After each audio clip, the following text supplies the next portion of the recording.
अखेरीस राज्यभरातील शेतकऱ्यांसाठी सर्वात मोठी खुशखबर असणार आहे, कारण शेतकरी कर्जमाफी अखेरीस झाली आहे। आता हे झाली आहे मी का म्हणतोय तर लक्षात घ्या, शेतकरी कर्जमाफी 2026 अर्थातच पुण्यश्लोक अहिल्यादेवी होळकर शेतकरी कर्जमुक्ती योजनेस मान्यता मिळाली आहे आणि त्याची अंमलबजावणी करण्यासाठीचा अधिकृत शासन निर्णय अर्थातच GR देखील आलेला आहे। आणि मग आता शेतकऱ्यांची पहिली यादी कधी येणार आहे, त्यासोबतच सुरुवातीला 2 लाखांपर्यंतची माफी होणार आहे की 50,000 रुपये अनुदान मिळणार आहे, त्यासोबतच ज्या शेतकऱ्यांचे 2 लाखांपेक्षा जास्त कर्ज आहेत त्यांची कशा पद्धतीने प्रक्रिया करायची आहे, चला सर्व सविस्तर माहिती जाणून घेण्याचा प्रयत्न करूया। परंतु लक्षात घ्या, अशाच महत्त्वाच्या माहिती आणि अपडेटसाठी पुढील सर्व अपडेटसाठी आपल्या पेजला फॉलो आणि चॅनलला सबस्क्राइब करायला विसरू नका। योजनेचा नवीन GR, ज्या GR मध्ये सर्व माहिती स्पष्टपणे सांगितली आहे, तो GR नक्की काय म्हणतो हे देखील आपण समजून घेणार आहोत। शेतकरी मित्रांनो, 22 जून रोजीचा हा GR असणार आहे। चला हा GR देखील पाहूया आणि शेतकऱ्यांसाठीची ही मोठी खुशखबर असणार आहे, त्यामुळे जास्तीत जास्त शेतकऱ्यांना ही व्हिडिओ शेअर देखील करायला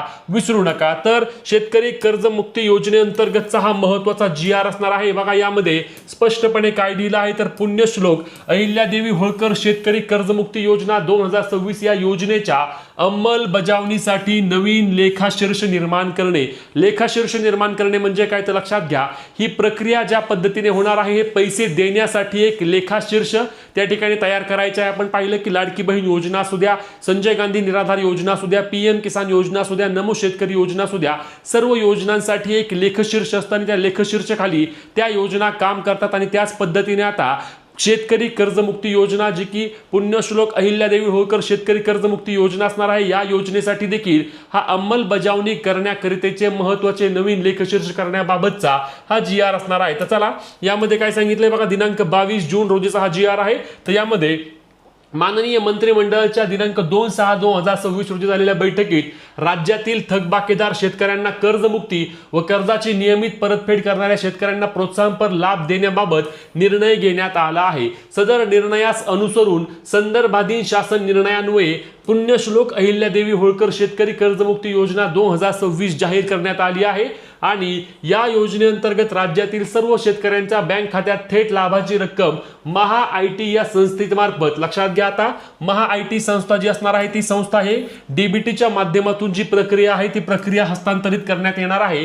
आणि त्यासाठी नवीन लेखाशीर्ष निधीची तरतूद करून नवीन लेखाशीर्ष निर्माण करून त्यास मान्यता देण्याची बाब शासनाच्या विचाराधीन होती। आता ही विचाराधीन असलेली बाबीचा शासन निर्णय काय आहे तर बघा, पुण्यश्लोक अहिल्यादेवी होळकर शेतकरी कर्जमुक्ती योजना 2026 या योजनेच्या अंमलबजावणीसाठी निधीची तरतूद करण्याकरिता खालील प्रमाणे नवीन लेखशीर्ष तयार करण्यात आले आहेत। ही नवीन लेखशीर्ष काय आहे तर बघा, यामध्ये इतर कृषी विषयक कार्यक्रम असणार आहे, मागणी क्रमांक V2 इतर आणि शेतकऱ्यांसाठी कर्जमुक्ती योजना, अशा पद्धतीने हे नवीन लेखशीर्ष देखील तयार करण्यात आले आहे।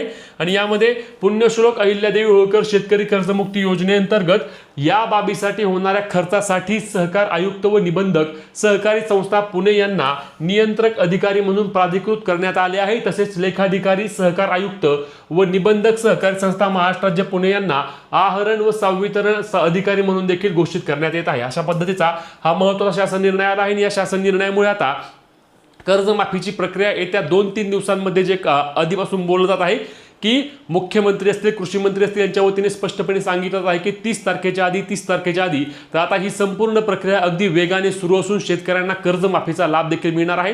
सुरुवातीला 2 लाखांपर्यंतचे शेतकरी असतील त्यांची कर्जमुक्ती होईल, त्यानंतर प्रोत्साहनपर अनुदान असेल आणि OTS म्हणजेच की ज्यांचे 2 लाखांपेक्षा जास्त रक्कम आहे त्या शेतकऱ्यांना लाभ दिला जाईल असे देखील बोलले जात आहे। तुम्ही या कर्जमाफीच्या नक्की कोणत्या प्रक्रियेमध्ये बसता, तुमच्याकडे किती कर्ज आहे नक्की कमेंट करून सांगा। ही व्हिडिओ जास्तीत जास्त शेतकरी मित्रांना शेअर करून पुढील सर्व अपडेटसाठी आपल्या पेजला फॉलो आणि चॅनलला सबस्क्राइब करायला विसरू नका। भेटूया पुढच्या व्हिडिओत, तोपर्यंत जय महाराष्ट्र।